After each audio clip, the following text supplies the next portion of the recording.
أعوذ بالله من الشيطان الرجيم. بسم الله الرحمن الرحيم. يا أيها المزمل قم الليل إلا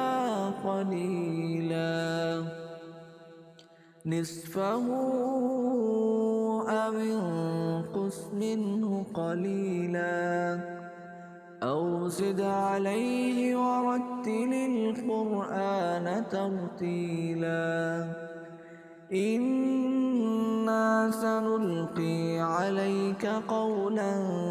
ثقيلا إن ناشئة الليل هي أشد وطئا وأقوم قيلا إن لك في النهار سبحا طويلا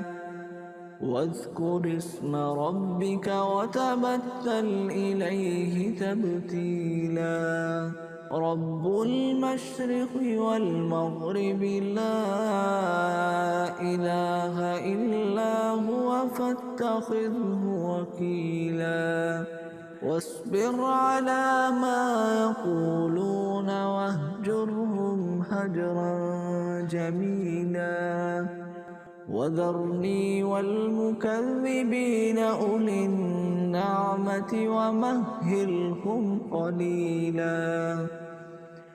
إن لدينا أنكالا وجحيما وطعاما ذا غصة وعذابا أليما يوم ترجف الأرض والجبال وكانت الجبال كثيبا مهيلا إنا أرسلنا إليكم رسولا شاهدا عليكم كما أرسلنا إلى فرعون رسولا فعصى فرعون الرسول فأخذناه أخذا وبيلا فكيف تتقون إن كفرتم يوما يجعل الولدان شيبا السماء منفطر به كان وعده مفعولا إن هذه تذكرة فمن شاء اتخذ إلى ربه سبيلا إن ربك يعلم أنك تقوم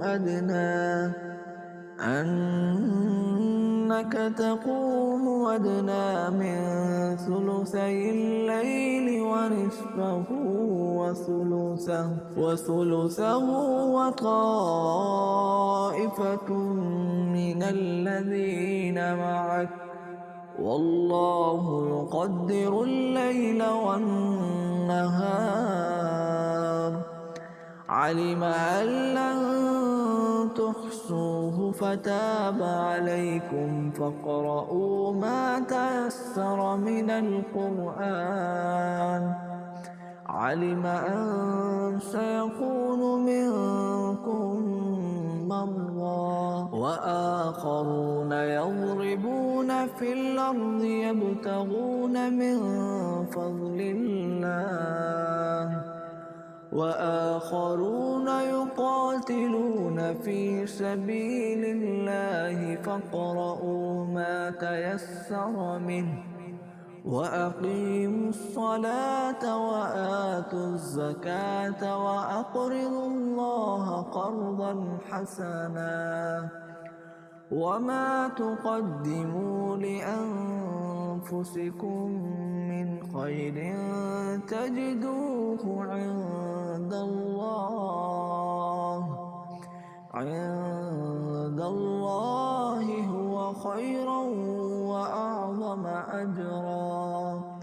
واستغفروا الله إن الله